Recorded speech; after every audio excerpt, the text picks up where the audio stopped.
Tom, after seeing that bold installation today, I keep wondering, how would you define creativity? To me, it's not just talent or skill, but a mindset that breaks boundaries in thinking and seeing. I completely agree, Lena.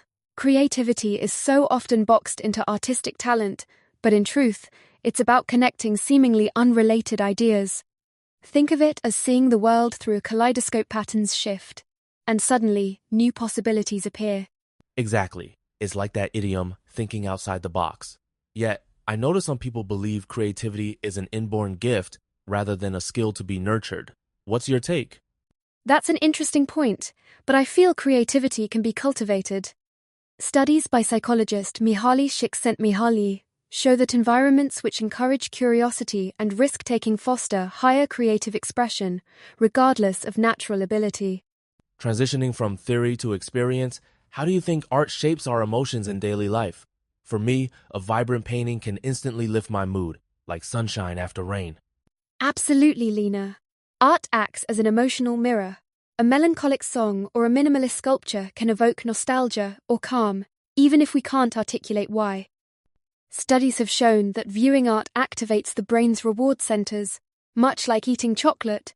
That's fascinating. So even abstract colors and shapes can spark real physical changes in us.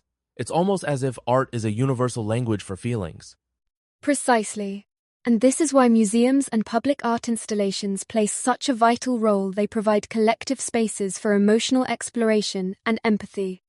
Let's dive a bit deeper. How does the medium of art influence its message? For instance, do you think a sculpture speaks differently from a painting or a piece of music? That's a great question. Each medium has its own voice. Sculpture is tactile and invites us to consider space and form, while music is ephemeral and can trigger memories instantly. It's like comparing a whispered secret to a public speech. Both communicate, but in distinct ways. I love that analogy. Even within painting, styles like Impressionism versus abstract art evoke such different responses. A Monet water lily whispers serenity, while a Kandinsky explodes with chaotic energy. Exactly. The medium and style frame our experience. Performance art, for example, breaks the fourth wall, making the audience part of the creative act itself. Switching gears, let's talk about inspiration. I often find that my best ideas come unexpectedly, sometimes from nature, other times from a conversation. How about you, Tom? I see it similarly. Inspiration is unpredictable, like lightning in a bottle. Neuroscientific research suggests that incubation periods, or taking breaks, can actually spark creative insight by allowing subconscious connections to form. That's so true. It's like the phrase, sleeping on a problem. Sometimes the answer emerges when we stop actively searching for it. Exactly. And cross-pollination from different fields, say, reading poetry to inspire a painting, often leads to the most original ideas. Now, considering your background as a teacher, how do you see art contributing to education and society at large? Art is fundamental, not just decorative. It teaches empathy, critical thinking, and resilience.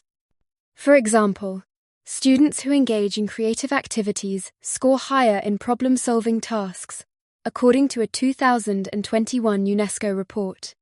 That's compelling evidence. Yet, some argue that art is a luxury compared to science or math. Do you think that's a fair assessment?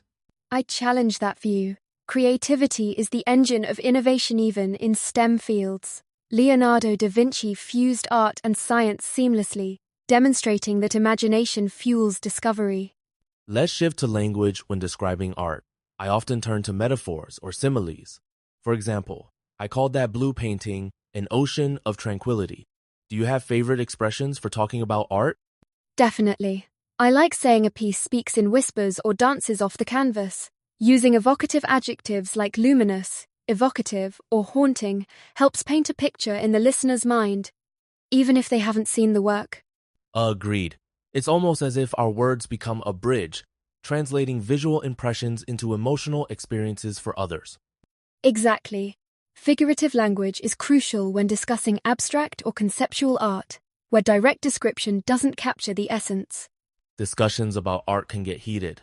How do you approach disagreements about a piece's value or meaning in a way that's constructive?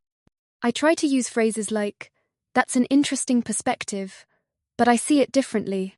It's important to acknowledge the subjective nature of art. What resonates with me might leave you cold, and vice versa. Absolutely. Sometimes, I'll say, for me, the color palette evokes nostalgia, even if the composition feels chaotic. It opens dialogue rather than shutting it down. Exactly. Art thrives on diverse interpretations. Debate can deepen our appreciation and reveal hidden layers in the work. Let's consider the cultural lens. How do you think a person's background shapes their creative expression? Culture is like the palette from which artists draw.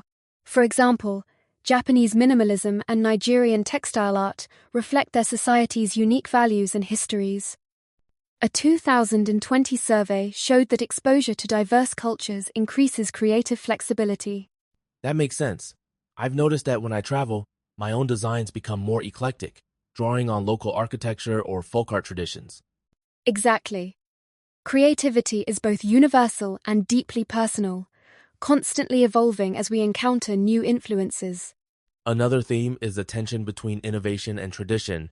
Do you think it's possible to honor the past while breaking new ground? Absolutely. Many contemporary artists reinterpret classical forms like digital artists using Renaissance techniques on tablets. It's a dialogue between eras, not a rejection. I love that idea.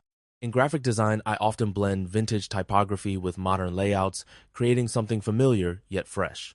That's the heart of creativity, standing on the shoulders of giants while daring to see farther. As we wrap up, let's invite our listeners to join in. Think of a painting, song, or film that moved you. Can you describe it using some of the phrases or techniques we discussed today? Great idea. Try crafting a few sentences. Use metaphors, vivid adjectives, or idioms. For example, this melody painted my mood in shades of blue. And don't be afraid to express your emotions. Art is as much about feeling as it is about seeing or hearing. Exactly. Whether you agree or disagree, your unique perspective adds color to the conversation. We can't wait to hear your creative descriptions.